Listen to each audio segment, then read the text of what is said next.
chocolate producing mini orgasms, whether it's all this stuff about looking fit and cool so that other people can derive some kind of visual pleasure from you. Capitalism has this habit of driving things towards this production of identities that can be consumed as objects of enjoyment. And there's a really interesting, and I'll say this as a kind of side note here, there's a really interesting argument that suggests that this is ultimately what debates about the Islamic headscarf are about too.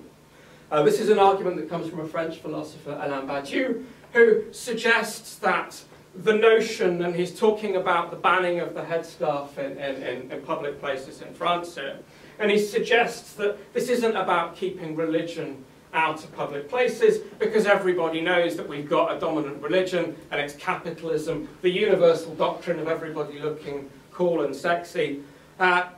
The reason that headscarves don't fit in with this is because they refuse to submit to that universal branded sexiness that capitalism pushes us all to produce. And this is why we tend to get so upset about it. And you know, you can think of the example there. Do people tend to get really upset about these very attractive Iranian women in headscarves and Manolo Blahniks? No, it's only the poorer ones who refuse to fit in with the aestheticized ideals that really get people upset. This is what Badiou will argue anyway. So what we've got then, I'm drifting a little bit away, but come back to this main point then. We've got there's no such thing as natural gender. But industry co-opts the production of natural gender, takes over the production of gender identities, and can use these in a pretty exploitative way.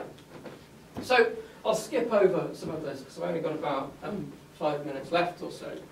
But this really comes back to the idea that humans have always used artificial selection, which was initially seen by Darwin as an extension of sexual selection, but we can now go further and say it's through our artifices that we construct ourselves. We construct our interiority, the way we think, the way we desire, the way we experience time, and so on. Yes, we've got technologies used in the animal world. Here we've got a fantastic nest of the bowerbird. For animals, there is no track record, there is no documentary evidence of animals using technology in the way that we do, namely heritably, cumulatively, teaching other people to use it. It's simply something that's done in a non-cumulative way. When a chimpanzee uses a tool, it doesn't teach its children to use it, and the children don't add to the existing technologies. They reinvent it from scratch with every generation. So there's a marked difference here. And it's enough for this chap here, philosopher Bernhard Stiegler, to say that there is a fundamental break between natural selection and artificial selection. Which isn't to say that natural selection isn't a dominant mode of evolution. It's to say, and we'll find this if we go back to Darwin, that there are multiple modes of evolution, and the way in which bodies, biological bodies, get picked up and reinvented and transformed in their modes of experience by technology is something that is absolutely fundamental to human life. Now, we're not simply talking here then about technical objects sitting on top and transforming the experience of nature. We're saying that they actually constitute the experience of nature. They are productive of nature as such. Judith Butler gives a really good example of this when she talks about that fact that about 3% of us are born as hermaphrodites. What tends to happen is that doctors in medical surgeries very quickly on the spot when a child is born and looks like a hermaphrodite, make a little decision about whether this is a stubby penis or an extra large clitoris, and they will perform a medical procedure accordingly. And that can really come down to something so simple as, is your magnifying glass big enough or powerful enough to make this bit of a body go in one direction rather than another? To take a more contemporary example of this, we might think that really sophisticated scientific diagnostics nowadays are going to enable us to distinguish between male and female, for example, in terms of levels of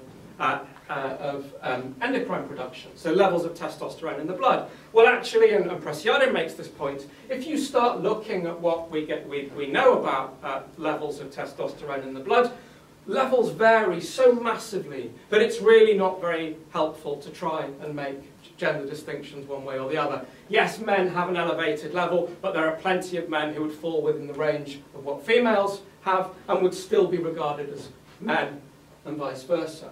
If we go into the legality of what will constitute male and female, look, Preciado makes another really interesting point, which is it's not the case. If we talk about drugs that can't be prescribed to men or women, or to any gender formation, it's not the case that these are classified in terms of whether you're destroying some true male or female nature. It all gets done on whether side effects would go down well with the general public.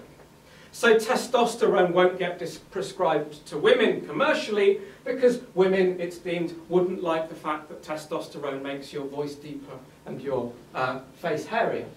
These become the basis on which gender distinctions are made, not something more sophisticated and scientific. So gender then becomes not so much about binaries, but simply about the way that things tend to cluster. In other words, you might see someone very much falling in the woman zone to have breasts and a vagina, but these aren't very good examples. But we might equally expect that you get a few outliers, plenty of outliers. You've got no breasts and a vagina, breasts and no vagina, so on and so forth. It's not, there's no such thing as a natural biological essence of a woman here. There are simply multiple physiological bodies that get classified through technological norms in particular ways. So nature then gets produced by artificial selection, and if I want to come back and say, why did I suggest that there might be something perverse about Caitlyn Jenner, it's not the fact that she's a transsexual, it's the fact that what she says, and this is a quotation I stole out off the OK website this morning, I am the new normal, glamorous, where norms suddenly then become defined not in terms of being male or female, but in terms of being sexualized, amenable to the norms, demands promoted by the market.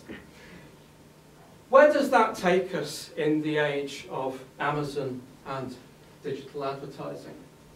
Well, we're moving into an area now where, if we come back to this idea that genders aren't going to have a specific scientific data, so they're simply cluster concepts, they can be manipulated, they are routinely generated and produced by the market, well, we see the way in which the market can actively produce, reinforce gender identities in ways that aren't wholly positive. If you try and buy, it's extraordinary, a book has been written on Caitlyn Jenner in the last week. And people who bought that book, it was only £3 on Amazon, so I'm guessing it's not the highest quality control, also bought this book that cost no pounds on Amazon, Keep Your Legs Crossed, and other advice my grandmother gave me. Now, we might suggest then that what we've got here is a particular sale that is there to reinforce norms about what femininity will consist in, i.e. production of how to be a lady, the assumption here that if you're not a natural lady, you need to be taught how to be a lady. Actually, it's some sentimental stuff about someone's grandmother, but we needn't worry about that. The vectors, the algorithms that suggest that to you probably don't work on reading the book. They just work on, here's some keywords that seem to fit in with the title, so we'll tell you to buy that as well. So here's an interesting quotation then. Gender becomes a vector. This is when we move into that kind of thing where genders get produced by advertising that presents back to us based on our internet search history. I bought X, Y, and Z, ergo I must be male, ergo they should try and sell me this stuff as well. Gender becomes a vector, a completely digital and math-based association that defines the meaning of maleness, femaleness, or whatever gender or category a marketer requires. Instead of standards of maleness defining and disciplining bodies according to an ideal type of maleness, standards of maleness can be suggested to users based on one's presumed digital identity, from which the success of identification